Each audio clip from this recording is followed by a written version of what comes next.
David Bahnsen's with us now from the Bahnsen Group, the CIO and founder, managing partner, and author of Full-Time Work and the Meaning of Life.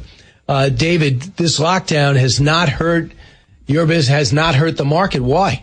Well, just because we have been down this path so many times that markets don't get fooled. The government's going to reopen. 2 days, 2 weeks, it doesn't matter. It's going to reopen. And there's a lot of uncertainty about who hurts and who helps politically and what exactly gets done along the way. But what isn't going to happen along the way, Brian, is corporate profits eroding because of the lockdown. You know, it's always a political story. In the past, they used to go do photo ops in front of Yellowstone to show that people couldn't get into the national parks, that kind of stuff.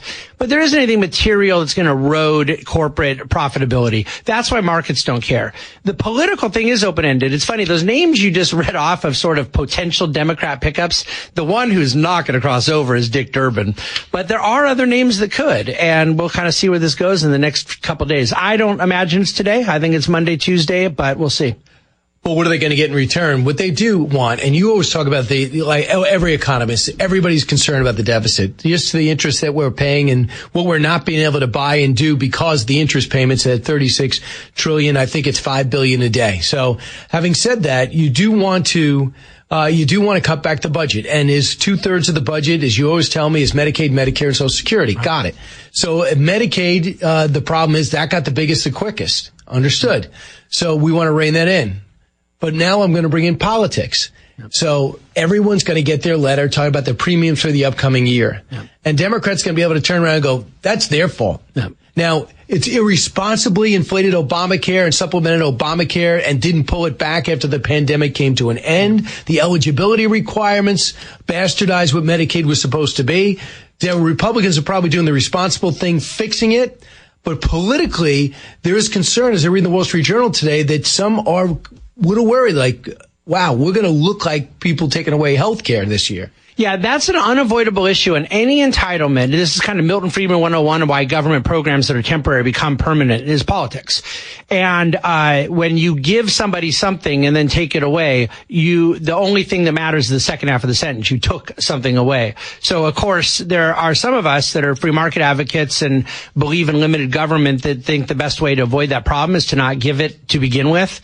But your point is a really good one. It was out of the COVID moment that the growth of the subsidies out of ACA got out of control, and then the redefinition of eligibility for Medicaid, bastardized is a nice way to put it, because it's just a defiance of the English language, what they did, to qualify people for what is a needs-based program that aren't in need in the way we... Able-bodied people getting Medicaid. Not working and are not below the poverty line. And now... I guess the poverty line, they moved it for eligibility to 400% above the poverty line? Yeah, and then the standard deduction has gone up so much, too. And that was actually under a Trump tax cut, that you got a whole bunch of people not below the poverty line, not paying taxes, getting bigger benefits than ever. It's good. It's a good deal if you can get it. Yeah, it's a good deal if you can get it. But now there's a working set to put into it. It seems to me, to a degree, they're trying to undo a portion of the big, beautiful bill. And they're trying to do it by continuing to not fund the government or have a lockdown. A lot of times when we see this, with Republicans, it look like they're punching at the wind, right? Oh, yeah. And they go, well, guys, I understand what you're doing. You might be right, but you don't have the votes. This time, I think it's the opposite. It almost is as if in March, Chuck Schumer did the right thing and was hammered for it by continuing to fund the government. And now he's doing the same thing, and the Republicans go, we don't want anything from you. We just want continuing spending at Biden budget levels until we get the appropriation things worked out. Yeah. So if they can message that effectively, I think they have the upper hand here. They might. I tend to agree with you. You're certainly right on the merits, the substance here. The thing I want to point out is, of course, the Republicans have been the ones who've done this most of the time in the past. And the difference is the Democrats have, they're playing 7-on-5 in basketball with the media. So the facts on the ground are not going to get through to the same degree. And then what the administration's chosen to do is message this around, it's an illegal immigration thing.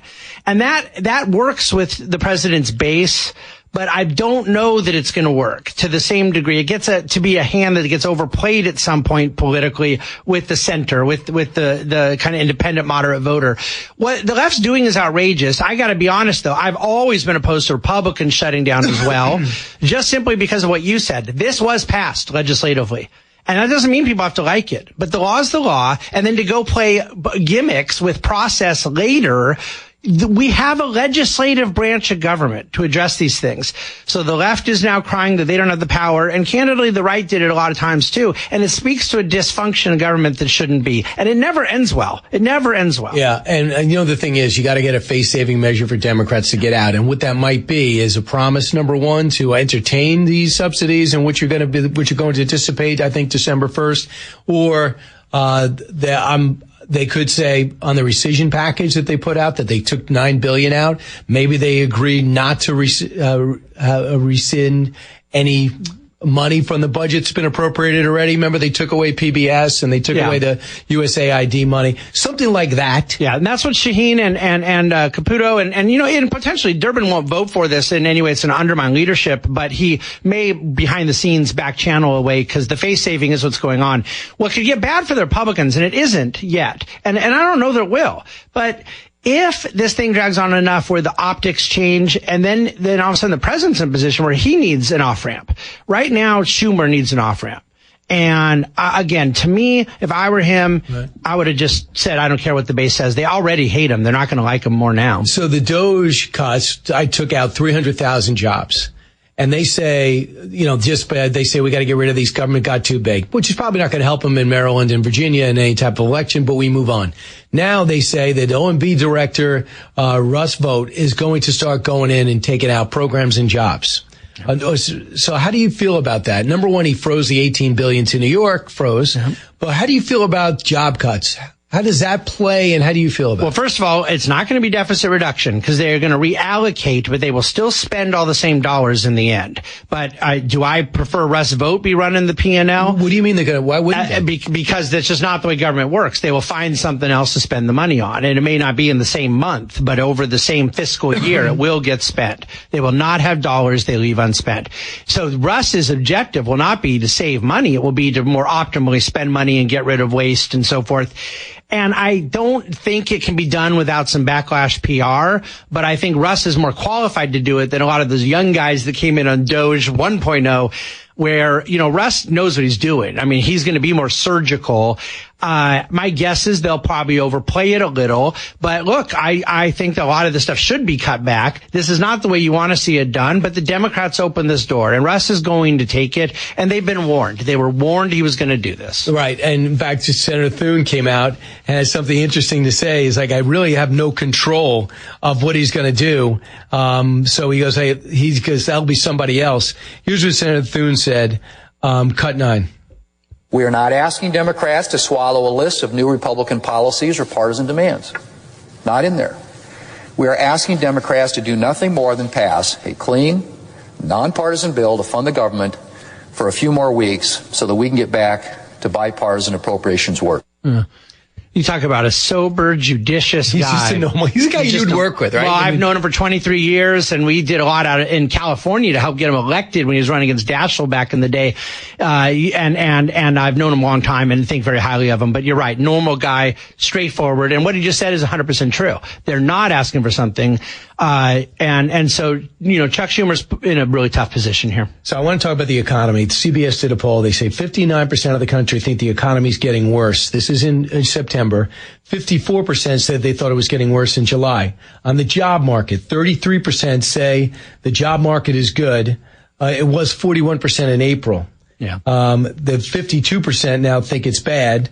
That was at 44% in April. So what is the reality? What do the numbers tell you? What does your gut tell you? See, what the data that we have to look at is who has jobs, who's getting hired, who's getting fired. And what people think about jobs is difficult because you have people with jobs that are getting raises that might say, oh, I don't think the job market's good because they're reading stuff in the press and they're answering a survey, but it isn't about their situation. It's about what they're hearing other people's situation is. So all that matters is what's really going on. The Chicago Fed yesterday, 4.3% jobless rate, right in line with what BLS had said. But then the Challenger survey basically is showing the lowest pace of hirings since financial crisis. The firing 2008? Well, no, after. So 09, 010, in the aftermath of the crisis. In 08, of course, it was net, just massive layoffs. But the hirings picked up back then very slowly. That was part of the real sluggish first-term Obama recovery. And right now, the firings are not picking up a lot, but they're frozen. And then the hirings are frozen. So you're just kind of stuck in this, and it's not great. I mean, our market should organically be creating a couple 100,000 jobs a month easily, because you have a certain amount of people retiring and, of course, a certain amount who are dying. And there should be a couple 100,000 jobs a month in a normal environment. Economic growth, 300,000, 350,000. And right now it really looks like we're pretty flat. Like there just isn't net job growth. Now, why? Some uncertainty with the tariffs, how it affects the business? Is there uncertainty with AI? Do I need to hire more? Yes. And then, potentially some of it is from the government layoffs and furloughs. Those things really don't kick in the data. The people that took the early kind of Trump exit package, that shouldn't start showing up till now the fourth quarter. But I think there's talk. It's hard to measure, Brian, about how many people are saying, I'm not going to hire new people because I'm going to use AI to replace them. I'm sure it's there, but I suspect it's low. I think the biggest issue, because I can see in the capital expenditures, durable goods orders, industrial production, you don't get a lot of hiring when there's not a lot of capital investment into new things. The OBBB really did give incentives to companies to go do capital expenditures. I met with big money manager yesterday about a lot of what's going on in Permian Basin, building new pipelines. They need to get natural gas to these data centers. They need to provide the power for, our power demand is so low.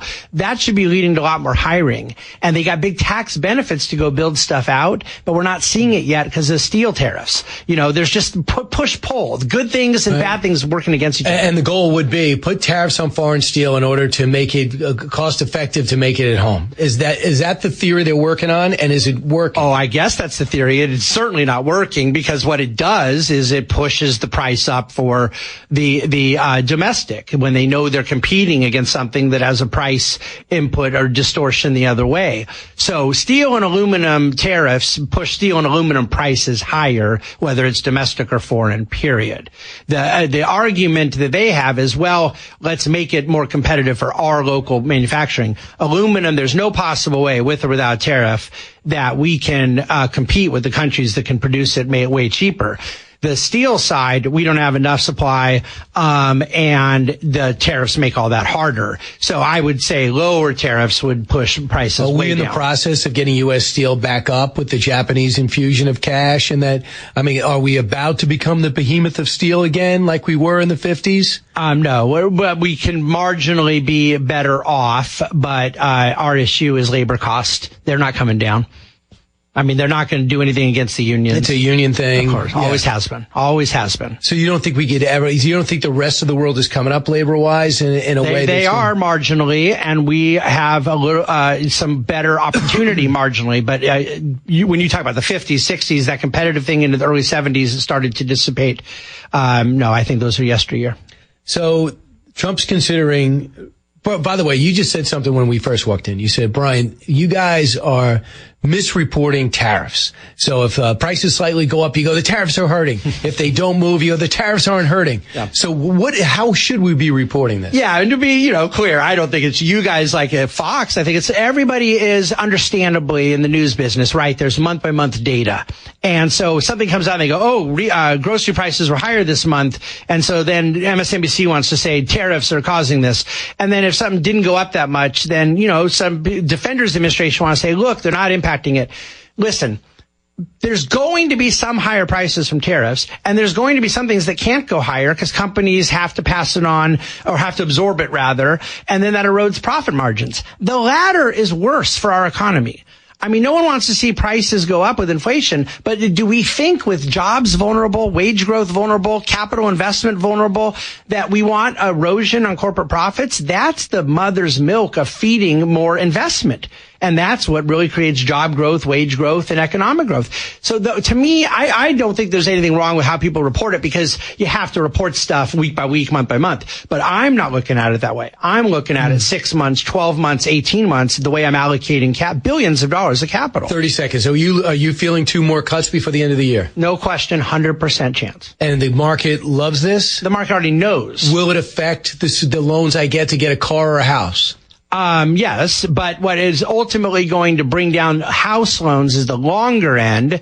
And unfortunately, meaning long dated, like a 10-year treasury bond. What brings that rate down is generally because we have lower growth expectations. Although we do have 3.6, 3.8 right now, which is pretty cool, right? GDP? That's on quarter over quarter annualized, with the inventory number being front run from tariffs. We got to look at the full year number. It's going to be about 2.5%. David Bahnsen, always educational. Thanks so much. Back in a moment.